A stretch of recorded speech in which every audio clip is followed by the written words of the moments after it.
Hola a todos, vamos a comenzar la clase de hoy que es riñón y vías urinarias. Vamos a comenzar entonces hablando del riñón y las vías urinarias. Entonces vamos a decir que tenemos dos riñones, ¿sí? Uno derecho y uno izquierdo, cuya función va a ser la de la formación de la orina. ¿Cómo va a ser esa formación de la orina? Mediante el ultrafiltrado, ¿sí? De lo que sería el plasma sanguíneo, la reabsorción y la secreción de diferentes sustancias en la unidad estructural y funcional más pequeña, que es la nefrona, que vamos a ver un poco más adelante.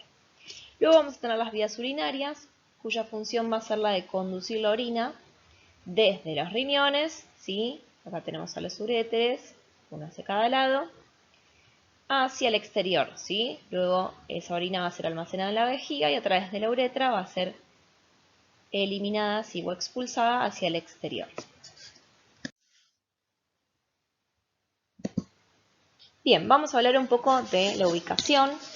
Vamos a decir entonces que los riñones se encuentran en el espacio retroperitoneal. Esto quiere decir que los vamos a ubicar por detrás del peritoneo. ¿Sí? En este caso está representándose justamente el peritoneo parietal posterior.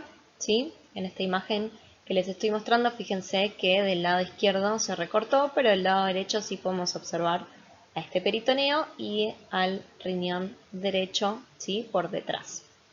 Si hablamos en relación de las vértebras, vamos a decir que los vamos a ubicar entre las vértebras T12, que es la 12ª vértebra torácica, y la L2 o la vértebra lumbar número 2. Pero fíjense que a su vez el riñón derecho va a ser más inferior en relación al izquierdo, y esto tiene que ver con la relación del riñón derecho con el hígado, ¿sí? Que sabemos que es un órgano muy grande, de mucho tamaño y muy prominente y voluminoso. Bien, luego vamos a ver más adelante también su relación hacia medial, ¿sí? La diferencia en cada uno con lo que son los grandes vasos, ¿sí? En el caso del derecho con la vena cava inferior y en el caso del riñón izquierdo con la arteria aorta abdominal. Bien, con respecto a la configuración externa, acá lo que estamos viendo en esta imagen es un riñón derecho. Vamos a decir entonces que va a estar rodeado, ¿sí? Ambos riñones van a estar rodeados por una cápsula de tejido conectivo, a la cual llamamos cápsula fibrosa. Que acá justamente fíjense que se representa como que se toma con una pinza para que se pueda ver, ¿sí? Que se extrae un pedazo y podemos ver entonces que es tejido conectivo que lo rodea. Luego vamos a observar, ¿sí? Hacia superior, lo que llamamos polo superior, ¿sí? Del órgano. Hacia inferior encontramos un polo inferior. Y desde esta vista que es anterior, vamos a observar entonces su cara anterior.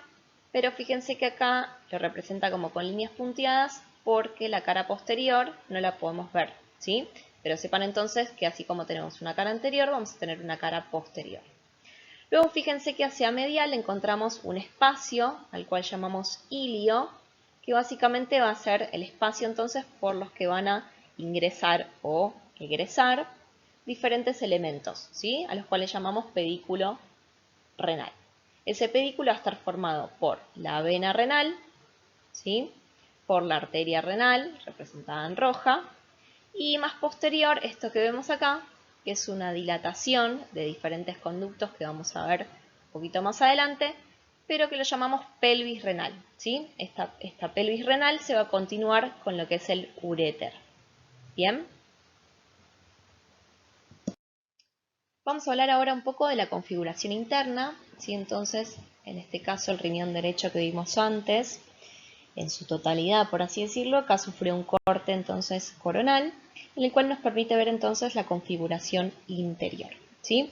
Vamos a decir entonces que la porción más superficial iba a estar dada, antes dijimos, por una cápsula fibrosa, que era tejido conectivo, y vamos a observar entonces en esta imagen diferentes coloraciones.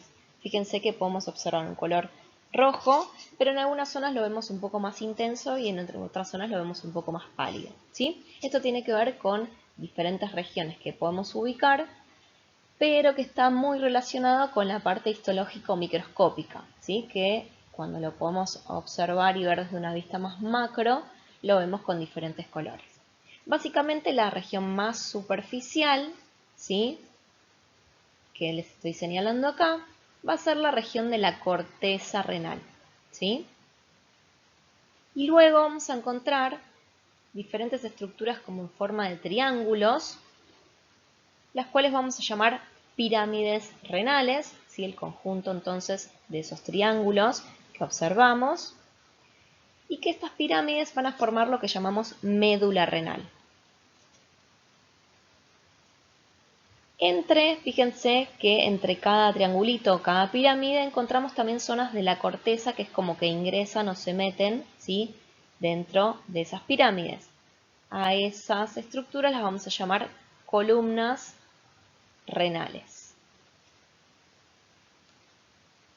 Luego vamos a ver que hacia inferior de cada triángulo o cada pirámide encontramos, ¿sí?, unas estructuras a las cuales llamamos cálices menores, y que van a ser estructuras que van a estar relacionadas justamente con la desembocadura o el drenaje de diferentes conductos, ¿sí?, que están transportando la orina que se forma en los túbulos, que vamos a ver más adelante, pero que básicamente ya tiene que ver con la unidad estructural que es la nefrona, ¿sí?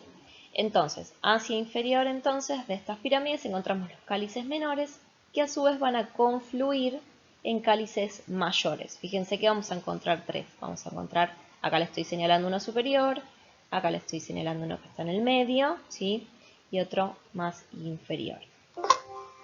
Bien, entonces, esos cálices menores confluyen a su vez en cálices mayores, que a su vez van a ver que confluyen en lo que llamamos pelvis renal, que iba a ser entonces este engrosamiento o esta dilatación que les dije antes, ¿sí?, que básicamente entonces es la zona en la cual van a desembocar estos cálices mayores. Bien, entonces la pelvis renal era lo que antes nombramos como parte del pedículo renal, y que les dije entonces que, esto lo vamos a ver más adelante, pero se va a continuar con el uréter, ¿sí? Bien, que forma parte ya de las vías urinarias, es decir, que van a transportar esa orina. Y una cosa más que les voy a aclarar en esta diapositiva es que vamos a encontrar los lóbulos, ¿sí?, renales, que van a estar formados por pirámides rodeadas de columnas renales. Entonces básicamente va a ser la médula, ¿sí?, en este caso es una pirámide, que va a estar rodeada por dos columnas y por la corteza. Entonces a este conjunto, a todo esto, le llamamos lóbulo renal, ¿sí? Bien.